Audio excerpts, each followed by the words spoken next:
Friends, मैं हूँ आर्या और जेम्स वेब स्पेस टेलीस्कोप ने सबसे पुरानी गैलेक्सी ढूंढी।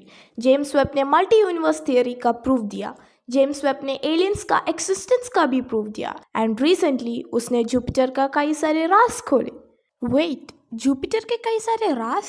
जुपिटर के बारे में तो हम ऑलमोस्ट हर कुछ जानते हैं, right? It is the biggest planet, a gas giant, one of the oldest planet जो हमारे सूरज के साथ ही फॉर्म हुआ था। But the fact is that even true? क्या आपको पता है जुपिटर के पास भी सैटर्न के जैसा रिंग्स हैं? जुपिटर में भी ऑरोरास फॉर्म होते हैं। क्या आपको ये पता है कि उसके मून के पास भी एक मैग्नेटिक फील्ड है? एंड लास्टली, सूरज के इतना दूर होने के बावजूद उसका कोर सूरज के बाद second hottest core in our solar system है। सो डज दैट मीन जैसे सब कहते हैं कि जुपिटर एक फेल्ड स्टार था? वेल, हम ये कह सकते हैं क्योंकि हमें ये नहीं पता कि जुपिटर के बारे में हमें क्या क्या नहीं पता था, और इन्हीं सारी चीज़ों से जेम्स वेब स्पेस टेलीस्कोप ने हमें वाकिफ कराया है। So let's start with Jupiter story. So Jupiter की कहानी शुरू होती है आज से करीब 4.5 बिलियन साल पहले, जब सूरज बस पैदा ही हुआ था।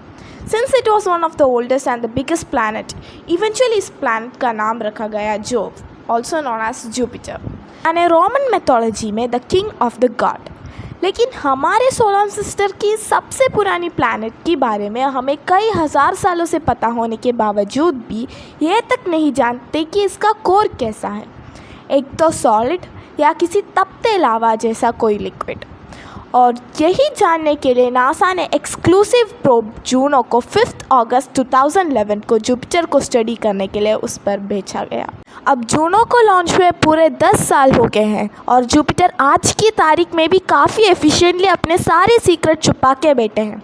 और नतीजन जूनो के मदद के लिए नासा को अपने और भी कई टेलीस्कोप को जुपिटर की ओर मोड़ना पड़ा, like the Hubble space telescope, Gemini earth observatory, अब the latest edition James Webb space telescope. सबसे पहले जूनो और हबल ने अपनी यूवी और विजिबल लाइट डिटेक्टर के मदद से सिर्फ जुपिटर के सरफेस को ही स्टडी की थी, क्योंकि उसके अंदर एटमॉस्फेयर को स्टडी करने के लिए जो अर्थ बेस्ड जिमिनी ऑब्जर्वेटर थी उसके पास हाई पेनिट्रेशन वाले इंफ्रारेड डिटेक्टर के होने के बावजूद भी वो पृथ्वी की एटमॉस्फेयर की वजह से कुछ ही डब्बों तक की जुपिटर को स्टडी कर पाते थे। पर अब with the inclusion of James Webb, जो बाय द वे इसी इंफ्रारेड टेक्नोलॉजी के साथ ऊपर स्पेस से जुपिटर पर नजर रख रहा है, अब फाइनली वी नो कि भले ही सूरज से दूर होने की वजह से जुपिटर का सरफेस आपको इंस्टेंटली जमा देते हैं ठंड के वजह से, पर उसका कोर फिर भी सोलर सिस्टम का दूसरा सबसे हॉटेस्ट कोर है आफ्टर द सन। अब ऐसे में क्या लगता है आपको, क्या जुपिटर के सेंटर में मौजूद गैसेस प्रेशराइज्ड होकर लिक्विड बन जाते हैं?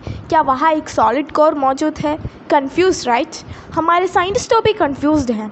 सो इसीलिए तो जुपिटर को स्टडी करना इंपॉर्टेंट है, ताकि इसके कोर्स की थर्मोडाइनामिक्स को हम और भी गहराई से समझ पाए। एंड नॉट जस्ट दिस, ऐसा भी कहा जाता है कि जुपिटर का कोर सॉर्ट ऑफ इसके नेवर एंडिंग स्टॉर्म्स को भी पैदा करते हैं। So is it even true? Well, actually अब तक विजिबल और यूवी रेंजेस में खींचा गया जुपिटर की इमेजेस हमें काफ़ी पहले ही बताया था कि उसके ऊपर मौजूद डार्क और लाइट बैंड्स असल में 644 किलोमीटर पर आवर की रफ्तार से बहते अलग अलग गैसेस ही, और वो एक दूसरे की ऑपोजिट डायरेक्शन में बहते हैं। पर ऑपोजिट बहते इन गैसेस के बैंड्स ने आज से करीब 400 साल पहले जुपिटर की सदर्न हेमिस्फीयर में एक बड़ा सा बवंडर क्रिएट किया था, जो आज की तारीख में एटलीस्ट 2 पृथ्वियों को निगल जाए उतना बड़ा था, जिसका नाम रखा गया the great red spot. Astronomers इस बवंडर को समझने की कोशिश कर रहे हैं कि तभी इसके बारे में एक और खबर सामने आई, the great red spot is shrinking, यानी कि जुपिटर में कुछ तो ऐसा हो रहा है जिसकी वजह से ये स्टॉर्म थम रहा है, और इसका नॉलेज हमें पृथ्वी की स्टॉर्म्स को रोकने में भी मदद कर सकता है। अब ज़रा इसको देखो, ये वही इमेज है जिसने रिसेंटली जेम्स वेब ने अपनी नियर इंफ्रारेड कैमरा से खींचे हैं। ये सिर्फ एक इमेज में भी 3 डिफरेंट कलर्स फिल्टर की मदद से जुपिटर की कई सारे राज खोले हैं। सबसे पहले इस इमेज में वो रेड फिल्टर में है, वो उन चीज़ों को दर्शाते हैं जिसे मोर और लेस ऊपरी लेयर्स में है, जैसे कि अमोनिया और आइस क्रिस्टल से भरे धुंधले गैस क्लाउड्स, और फिर उसके ऊपर मंडराते हुए ऑरोरास शाइन करते हैं। जी हाँ, जैसे मैंने पहले कहा था, जुपिटर में भी ऑरोरास शाइन होते हैं। इनफैक्ट उस पर तो इतने पावरफुल और कॉन्स्टेंटली चमकते ऑरोरास बनते हैं कि उस एनर्जी से 100 टेरावाट्स तक की बिजली पैदा की जा सकती है। फॉर कंपैरिजन ये इतनी बिजली है जितनी 1 लाख पावर प्लांट्स भी मिलकर पैदा नहीं कर सकती। पर जस्ट थिंक, हम जुपिटर के मुकाबले सूरज से ज़्यादा नज़दीक हैं एंड येट हमें इतनी इंटेंस ऑरोरास क्रिएट करने वाले सोलर फ्लेयर्स नहीं पहुंच रहे हैं। Now how is that even possible? Well, it's possible because हमारे पास भी जुपिटर की तरह 3 अजीबोगरीब मून्स होने की ज़रूरत है। यस, जुपिटर पर ऑरोरास मेजरली सूरज नहीं बल्कि उसके 3 नज़दीक चांद प्रोड्यूस करते हैं, स्पेशली आयो और गैनीमेड। एक्चुअली आयो, यूरोपा और गैनीमेड एक 4:2:1 के ऑर्बिटल रेजोनेंस में जुपिटर की चक्कर काट रहे हैं। मीनिंग जब आयो 4 चक्कर काटती है तो सेकेंड मून यूरोपा 2 चक्कर और थर्ड मून गैनीमेड सिर्फ 1 चक्कर। अब अगर यूरोपा को साइड किया जाए तो आयो वोल्केनिकली एक्टिव और गैनीमेड पूरे सोलर सिस्टम का वो इकलौता मून है जो इतना बड़ा है कि उसके खुद के पास भी मैग्नेटिक फील्ड मौजूद है। इसका मतलब है कि आयो के वोल्केनिक एरप्शन से सीमित होने वाले चार्ज पार्टिकल्स जुपिटर और गैनीमेड के मैग्नेटिक फील्ड्स के बीच फंस जाते हैं। सिमिलरली जैसे सोलर फेज के चार्ज पार्टिकल्स अर्थ के मैग्नेटिक फील्ड्स में अटक जाते हैं and then we get this beautiful aurora lights. अब अगर हम जेम्स वेब की इस इमेज को अच्छे से देखो तो इसमें ऑरोरास ही ब्यूटीफुल नहीं, जुपिटर की गैशियस बैंड्स भी काफ़ी ब्यूटीफुल है। एक्चुअली उसका atmosphere ammonia crystals, hydrogen, helium और मीथेन जैसे ऑर्गेनिक गैसेस से भरा हुआ है। अब इनमें से क्योंकि हाइड्रोजन और हीलियम कंपैरेटिवली लाइटर होते हैं तो वो ऊपर की तरफ मौजूद हैं और मीथेन गैस नीचे चली जाते हैं और नीचे तो गर्म कोर है और ऊपर सुपर कूल ठंडा स्पेस। अब ऐसे में नीचे की गैस गर्म होकर हल्की हो जाते हैं और ऊपर की ओर बढ़ने लगते हैं एंड देन ऊपर की गैस ठंडी होकर भारी हो जाते हैं और नीचे आने लगते हैं और इसी गैशियस मूवमेंट के वजह से क्रिएट हुआ है हमारे पूरे सोलर सिस्टम का सबसे बड़ा storm, the great red spot. इसी सेम इमेज में ग्रेट रेड स्पॉट सबसे अलग समवट सफ़ेद नज़र आ रहा है और वो इसीलिए क्योंकि बस इतना समझ लो कि इस पूरे इमेज में कलर के अलावा शेड्स की बहुत इंपॉर्टेंट है। जितने भी ब्राइटर शेड्स वाला एरियाज है including the great red spot वो असल में हाई एल्टीट्यूड में मौजूद चीज़ों को दर्शाता है। विच मीन्स कि अगर समझो जुपिटर पर माउंट एवरेस्ट होता तो उसे भी ब्राइटर शेड में ही दिखाया जाता। यानी यही हिसाब से मैं जो कह रहा हूँ वो ये है कि द ग्रेट रेड स्पॉट सिकुड़ रहा है।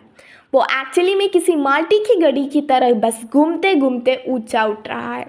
पर अब जरा 1 सेकेंड रुको और सोचो, जुपिटर एक मासिव प्लैनेट है, उसका कोर लगभग सूरज जितना ही गर्म है, वो लगभग सूरज के साथ ही बना है और जैसे कि हमने पहले देखा जुपिटर भी सूरज की तरह हाइड्रोजन और हीलियम से भरा हुआ है। क्या सोलर सिस्टम की शुरुआती सालों में इसका 1% भी चांस था कि आज हमारे सोलर सिस्टम में शायद एक की जगह 2 सूरज होते? वेल, नहीं। एक्चुअली में कई लोग मानते हैं Jupiter as a fail star, but not really. Solar system की शुरुआत से लेकर अब तक सूरज से भी कई ज़्यादा जुपिटर ने सोलर सिस्टम को बनाने में कंट्रीब्यूट किया है। उसने कई इनकमिंग एस्ट्रॉइड्स और कॉमेट्स को ग्रेविटी से अपनी ओर खींचकर बाकी प्लैनेट्स की जान बचाई है। पर इतना मास गेन करने के भी बावजूद जुपिटर की लोकेशन ही ऐसी थी कि वो सूरज जितना मास गेन ही नहीं कर पाए और आज अगर उसे छोटा स्टार भी बनना है तो अपनी प्रेजेंट मास से वो एटलीस्ट 83 से 85 टाइम्स और मास गेन करना पड़ेगा और अगर उसे एक फेल स्टार भी बनना है तो उसे करंट मास से करीब 13 टाइम्स ज़्यादा मास लगेगा। मतलब मार्स और जुपिटर के बीच मौजूद सारे एस्ट्रॉइड्स को अगर जुपिटर खा लेगा तब भी वो एक फेल स्टार नहीं बन सकेगा। So yes, Jupiter as a fail star is just a myth and I am pretty sure Jupiter से रिलेटेड ये एक इकलौता मिथ नहीं है जो आज भी लोग सच मानते हैं। थैंकफुली जेम्स वेब की मदद से आज ये सारे मिसकंसेप्शंस दूर हो गए हैं। अब जेम्स वेब के इतनी ओवरव्हीलिंग सक्सेस ने हमें और पूरे साइंटिफिक कम्युनिटी का काफ़ी फ़ायदा करवाया है, लेकिन at the end of the day हमें एक चीज़ याद रखना बहुत इंपॉर्टेंट है कि हर साइंटिफिक एक्सपेरिमेंट्स और स्पेस मिशन हमेशा से फ़ायदे के लिए नहीं किया जाते। देखो, साइंस की शुरुआत ही होती थी because of the very simple human emotion, curiosity. और इसीलिए देखा जाए तो most of the science experiments बस हमारे इस क्यूरियोसिटी को सेटिस्फाई करने के लिए ही किया जाते हैं। अब इसी एग्जाम्पल को देख लो आप, जुपिटर जैसे एक प्लैनेट जिसे हम ना जाने कितने हज़ार सालों से ऑब्जर्व करते आए हैं, उसके बारे में हमें पिछले कुछ महीनों में इंफॉर्मेशन मिल रहा है और बस एक नए टेलीस्कोप की वजह से कितनी सारी नई चीज़ें जानने को मिल रहा है।